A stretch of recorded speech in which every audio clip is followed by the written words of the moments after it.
Good morning, guys. It's your old pal Dink Dangler. I'm coming at you from my lure graveyard in my garage, and today we're going to be talking about jigs. So I posted in community, I said, thank you to all subscribers, new and not so new. We'll do something cool when we hit 200. And then I asked, for recommendations on what we should do, which, by the way, thank you guys so much for subscribing, for watching the videos. This channel has grown over 100 subscribers in the past month, which is incredible to me. And hopefully there will be more of you by the time that I post this. Marco Flores 5181 said, make a video on your jig and fishing setups. And I'm all about that. So that's the reason for this video. I do not claim to be a jig expert by any means. I fairly recently started using a jig. However, I do catch, I would say 80% of the fish that I catch, especially smallmouth, on finesse jigs. I actually learned a lot of my jig skills from Matt Allen. If you go to the Tactical Bassin YouTube page, I'll put a link below, but Matt Allen has this really comprehensive video on jigs. He just throws down, and he throws down a ton of knowledge. I'm doing an extremely simplified version of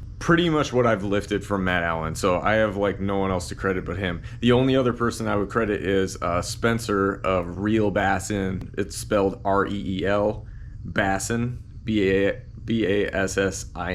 I had the opportunity to fish with him. Excellent fisherman. When I was living in Las Vegas, we fished from his boat, and he absolutely destroyed me while just fishing a jig, and I just fumbled around. I was still kind of still learning how to cast a bait caster. I'm in my 30s. I'm still learning how to cast a bait caster 5 years ago. So I took a long break from fishing between 16 and my early 30s. I'm a novice fisherman. I think I'm passionate, and I grind, so I will catch fish, but I have a lot to learn. But what I have learned, I am willing to pass the limited knowledge I have onto you. What I'm about to tell you is gonna help you catch fish, period. In any lake, anywhere. I've just picked up a few things over the years that are very useful. So let's get into it. So the number one thing when you're throwing jigs, especially in clear water. I came from fishing in Lake Mead and Lake Mojave, super clear reservoirs connected to river systems, and Lake St. Clair, where I live outside of Detroit, it's very, very similar. In clear water, you want to use fluorocarbon, particularly 10, 12, 15 pound fluorocarbon. I'd say 12 is a good middle of the road. This is kind of my standard. My favorite fluorocarbon, Yozuri T7, 12 pound to 16 pound test. It's the best. Seaguar, 12 pound fluorocarbon. This is new to me. I'm gonna be tying this on today because, as you can see, I have used this entire spool of 200 yards. This is just my leader line. So I retie a lot and I fish a lot. Also, my gear is a mess today. I'm almost out of trailers from jigs. I've been fishing almost every day for the past 2-3 weeks. So I need to make a stop or order some stuff online, but we've got enough to kind of show you guys what we're dealing with here today. So first things first, fluorocarbon, and then I've got two rods here that are pretty much identical. Holy bejesus. My lure graveyard is backsassing me right now. So don't make fun of me. This is my jig setup right now. I'm using a loose speed stick reactor. I was at Walmart recently and I picked this up for under $100. I think it was like 75 bucks. This is actually the rod that I broke in one of my most recent videos. This is my main jig rod.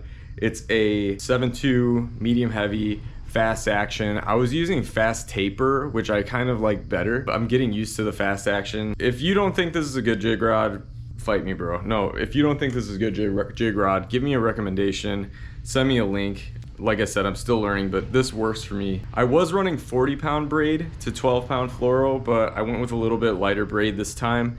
This is 30 pound, just like army green braid. Any whichever brand will work. And I have 16 pound fluorocarbon tied on. I'm actually gonna cut that off so we could fish today and you could see exactly what I typically use. So I'm gonna change this knot, and that is our first step in our jig setup here. So I'm gonna cut this off. All right, so I don't know if you guys could see that. Yeah, I think you could see that. That's my braid. I'm gonna cut off this fluorocarbon. I'm probably gonna save it for later because fluoro is expensive. So we're just gonna hang that up. Actually, this is a short piece. I had to retie anyway, look at that. I'm gonna treat this as if you've never fished ever in your life before. So throwing a bait caster, casting rod, medium heavy, fast action, not expensive, got it from Walmart. Don't need expensive gear to catch fish. If you want to use better gear, it'll help you cast longer, farther I mean, and it'll probably last longer. Just starting with our knot here, Alberto knot, you're gonna take your fluorocarbon, you're gonna kink it. I'll post a link to this knot down below as well. So you have this, I don't know if you could see that in the light, but there's a little kink in it right there. You're gonna wet your braid. You're gonna put your braid through that kink that you made and wrap it around one time. Pinch it. So you got two lines next to each other. Now you're gonna wrap around 1, 2, 3, 4, 5, 6, 7 times. Are you following? 7 wraps. So your line's gonna look like this with your braid wrapped around your fluorocarbon. Then you're gonna go back around, you're gonna pinch that off at the end, and you're gonna go back around through your wraps 7 more times. So they're kind of interlocking here. All right, I'm gonna try to fan that out so you can see. So your wrap back is over, so they kind of crisscross. And then you're gonna come up through your loop, and you want your line to come out the same way that it went in. It's kind of crooked here. Let me pull it straight. All right, so I hope you could see that, but your line is coming out the same way that it went in. So they're both resting on the same side of the fluorocarbon. Then you're gonna wet your knot, pull tight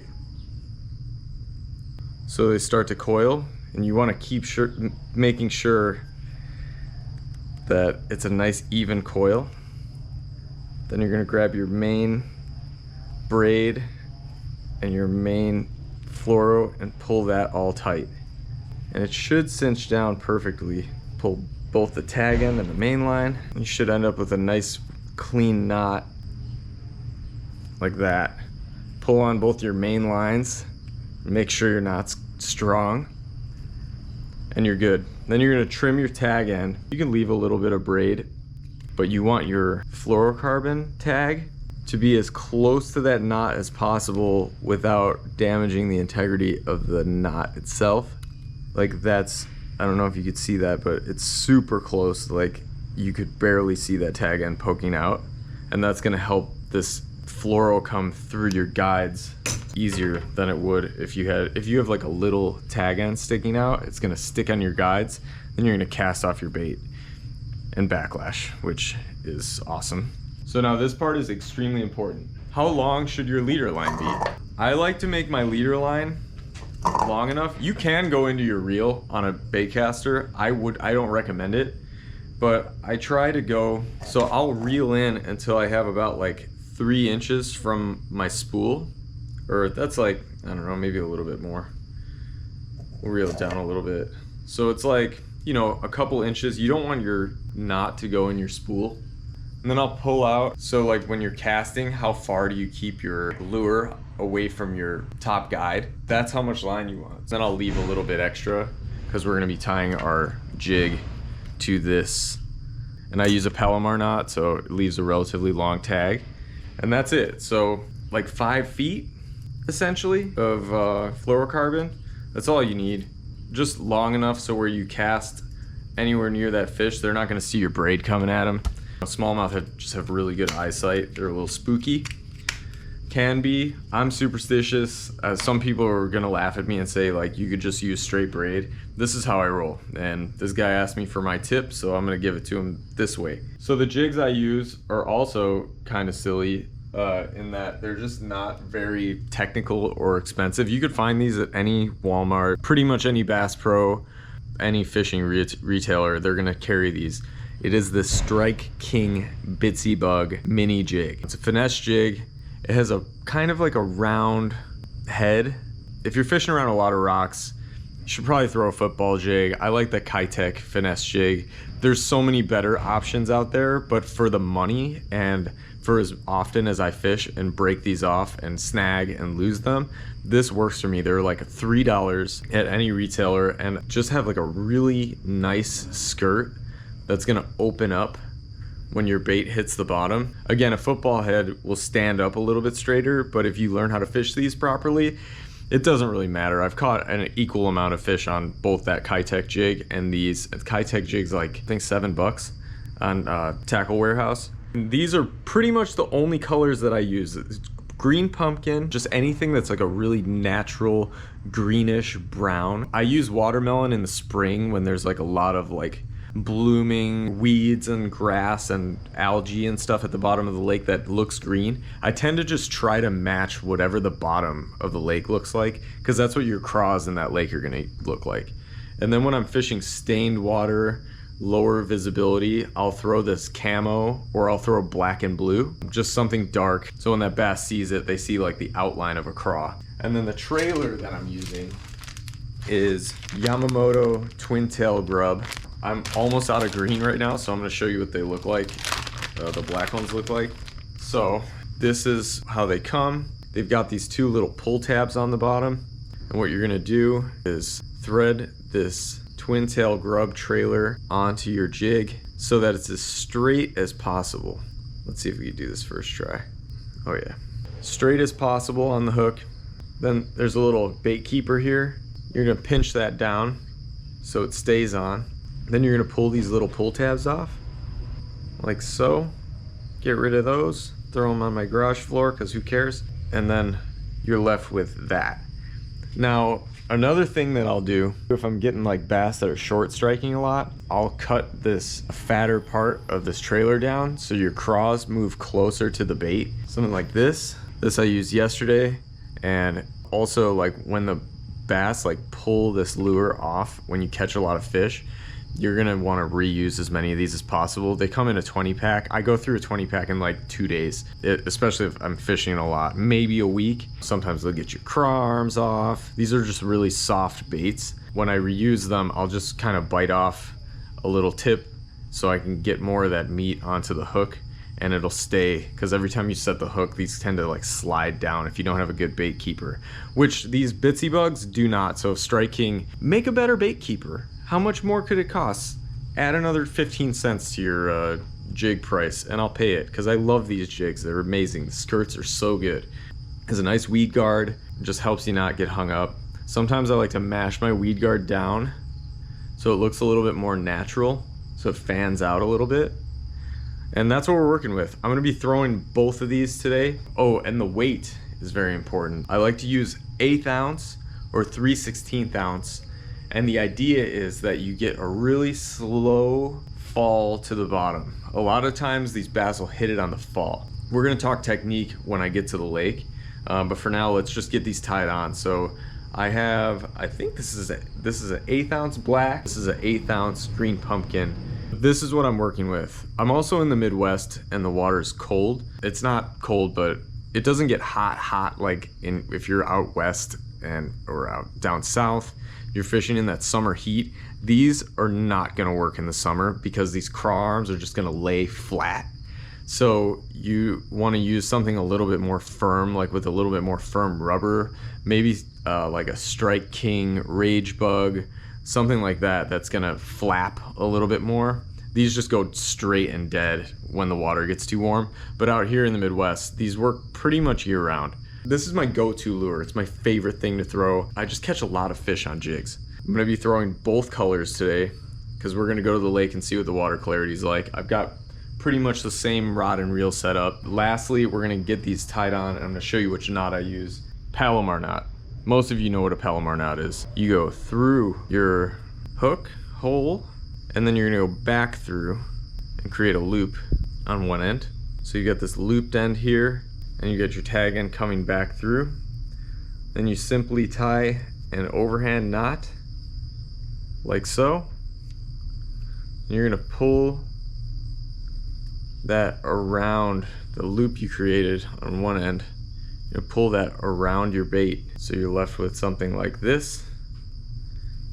Then, especially with fluorocarbon, you're gonna want to wet your knot. I'm gonna use my saliva. I know it's gross, but it is what it is. Then you're gonna pull that down, cinch it down over that overhand knot that you made. That's it. Nice and tight. Trim your tag end.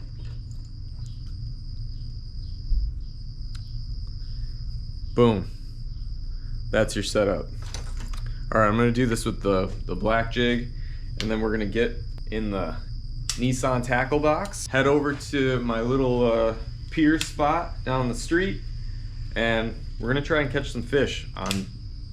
It would be cool to get one on both colors, but we're gonna use the appropriate color for the situation. I'm gonna be packing super light. Like I said, only throwing the jig today, which is pretty much what I do anyway. And we're gonna try to get bit. I'll see you on the water. First things first, let's see what the water clarity is like. Oh, it's super clear. I don't know if you guys can see that, but you could see every rock at the bottom of this lake here. Oh, there's a smallmouth right there. There's a gang of smallmouth right there. All right, let's see how effective this is. Pretty sure they all just saw me, but they're big too. All right, so what you're gonna do with this jig is you're gonna make a nice long cast. These are pretty light jigs, so they're hard to get out there real far, but then what you're, ooh, I just got hit. Is that a fish? That's a fish. There's one. That was sick. So I didn't really get to demonstrate. That was awesome. That feels good too. All the fish I saw here were so big. They weren't like giants, but they were big. This feels good. This fish feels good, dude. It's like a solid 2-pounder. Is this a smallmouth? Oh, it looks like a spotted bass. Nope, it's a smallmouth. That's a good fish.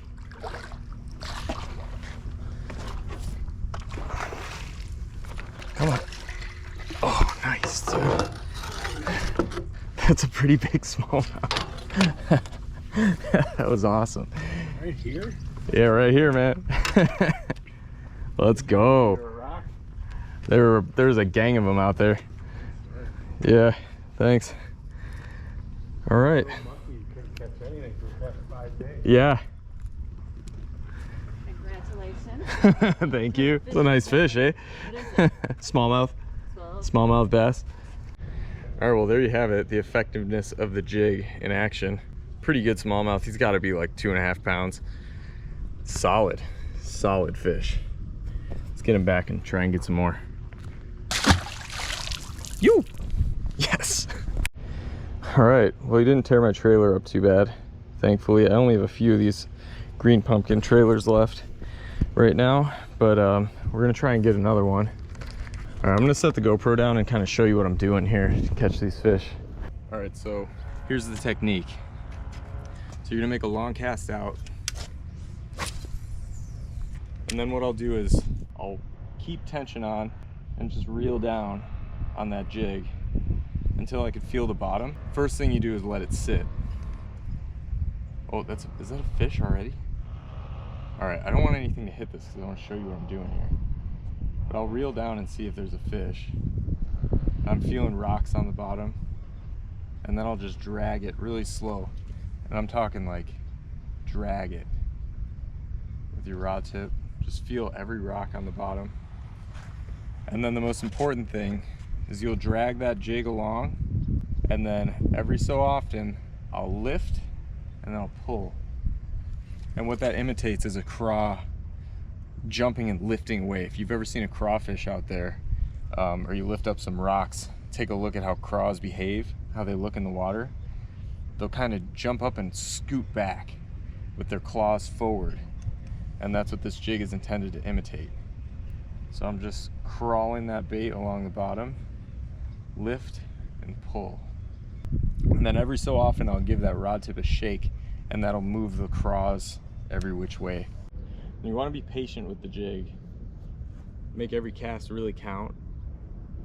you know, just really ease it along the bottom. Because crawfish, they move slow until they get spooked. And then that's the idea with the lift and the pull, but just look like you're a little craw looking for some shelter, or you're disoriented, like you got hit a couple times by a fish. And you do that pull. All right, I'm gonna get the GoPro back on my neck, and we're gonna try and catch some more fish. Shortened up my trailer a little bit so it stays on a little better.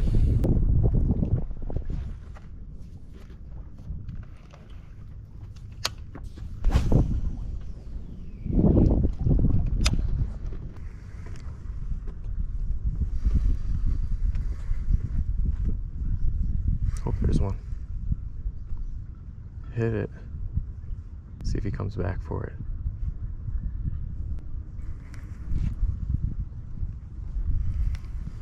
Something hit it. Something hit it. He hit me all jacked up. It's like right there.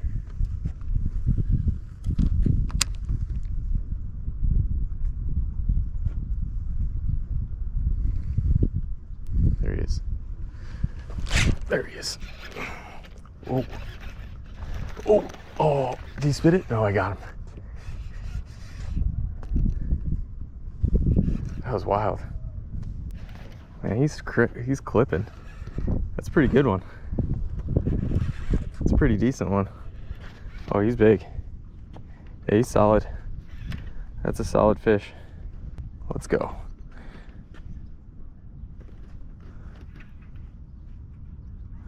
All right, let's get him in the net, eh? Oh, we just spit up a goby, it looks like. This fish is spitting up gobies. He was munching. Get in the net. Get in the net. There you go. Yeah. That's what I'm talking about. Nice. All right, second fish of the day. You actually got to see the technique of it there. He was just, I was just dragging that thing along the bottom, and he hit it super light. Hooked him right in the corner of the mouth. That's exactly what you want to see. Don't get that line in his mouth. Decent little 2-pounder. Nice fish. All right, let's get him back and try and catch another. He spat up a goby. It was crazy. All right, see you, bud. Yeah. All right. It's almost 11. I'd say 2 fish in the hour that we've been here is pretty good.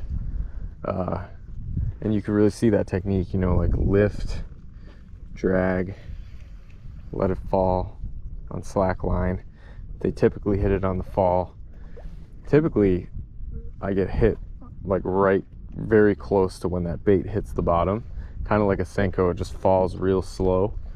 And they usually grab it right as it hits the bottom or just right before it hits the bottom. But sometimes the other way is that when it's just dead sticking, it's just sitting there not doing anything. Ooh, what is that? Is that a smallmouth? Is that a walleye? There's a big fish right here. It was moving quick too. If that's a walleye, that would rule. I saw something big over here. Oh, chase me. Is that it?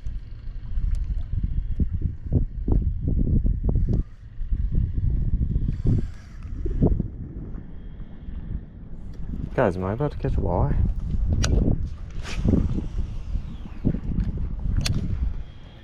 It was moving quick. I have caught him on the green pumpkin jig before.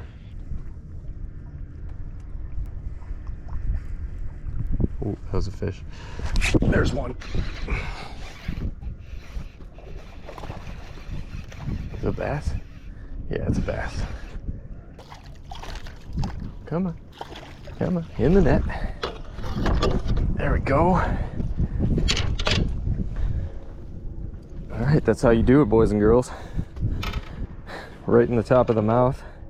Perfect hook set. Got him right in the cheek. You can see it poking through. And I still got my trailer.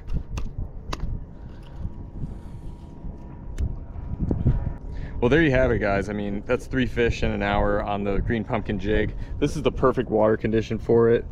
See you, buddy. Woohoo, he went nuts. Yeah, let's go. All right, so that's how you do it on the jig, really. I mean, just dragging it along the bottom, elicit that bite, set the hook. I have my drag set so that if I really set up on them, I pull a little bit of drag. You might be able to hear that. I'll do like an instant replay cut right here. Oh, that was a fish. There's one. Just to give him a nice, good yank. And another tip, I'm actually going to show you this from my POV. Another really good tip that I learned, I can't remember the video that I saw it in, but when you set the hook on a fish, rather than just pulling up, I'll give my rod a dip forward and then pull up, just very subtle. I might be able to show you it on that last fish, but there he is. There he is. Just dip it down for a second, let the fish run, and then set up, and you'll increase your hookup ratio by far, and you won't pull your craw arms off. Sometimes, you know, it just happens, but they short strike. Smallmouth and spotted bass will kind of hit it, and then they'll come back for it. So another good tip is just to leave it when you get hit and they don't commit fully. Just leave it and dead stick it, and they might come back around again. Just like let it sit there. Smallmouth and spotted bass, they like to kill their prey and then maybe like bust off a craw arm or wound it and then come back and eat it. All right, I've got one last place to try.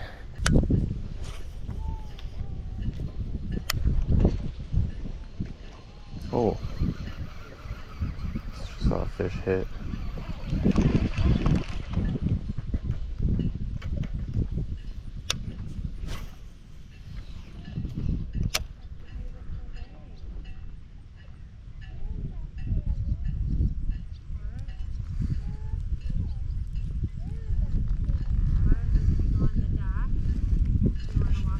There's one. There's one.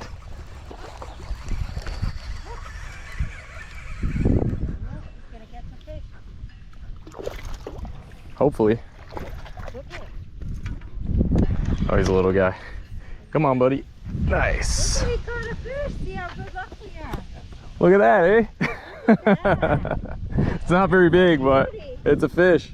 It's a fish. See, Luke? He caught a fish. Here, you guys want to see it? That's his mouth. It's looking at you. These are his fins. Isn't that cool? That's my Thanks for sharing in the moment with me. Well, that was very cool of you to have that. That was pretty Nice cool. one. See, bud? All right, so here's what we went over today, right?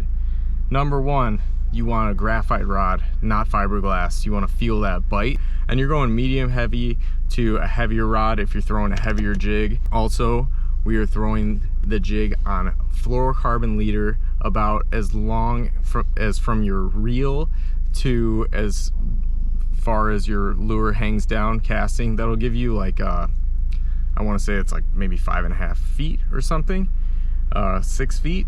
It'll give you enough sensitivity, and you should be able to fish with that all day. I mean, after retying a couple times. Yeah, braid to fluorocarbon, graphite rod. You're throwing a light jig. I throw finesse jigs, 1/8 ounce to 3/16. You can go 1/4 ounce. I'd say that's about the heaviest that I throw, like maybe in like fast current, but you want that slow fall like a Senko. You want those arms to just like flap in the water column. And then the tip that helped me the most is that lift and drag motion after you slowly crawl that bait over every little piece of cover on the bottom, rocks, you know, through grass. You want to just like pop it through that grass, make it look as if it's a craw fleeing from a predator. But that's really it, you guys. Thank you for watching. Thank you for your viewership. Thank you to Marco Flores, who suggested this video. I really appreciate the suggestion. Thank you for getting us over the hump of 200 subscribers. Hopefully there are even more than that by the time that I post this video. I think there will be. I love doing this. I want to keep doing this. If you like what you saw today and you're new here, please like, subscribe, leave me a comment, let me know what you think. And if you have jigs that you want me to try, send me a link. I'll buy them, send them to me if you want. I always appreciate, you know, new gear, and I know the Bitsy Bugs aren't the best jig out there, so I'm gonna try to do some research of my own and find some better finesse jigs. But for the price point and the availability, I mean, they're in literally every Walmart here for the most part. I could find them. So Walmart, if you hear this, please stock your green pumpkin 3/16 ounce and 1/8 ounce finesse jigs. I will buy them all from you, please. But yeah, that's it, guys. Thank you for watching. I appreciate the view. I will see you guys next time.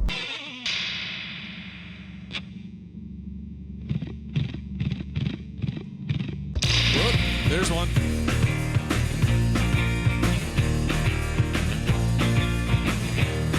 Got him. Nice, dude. Yes.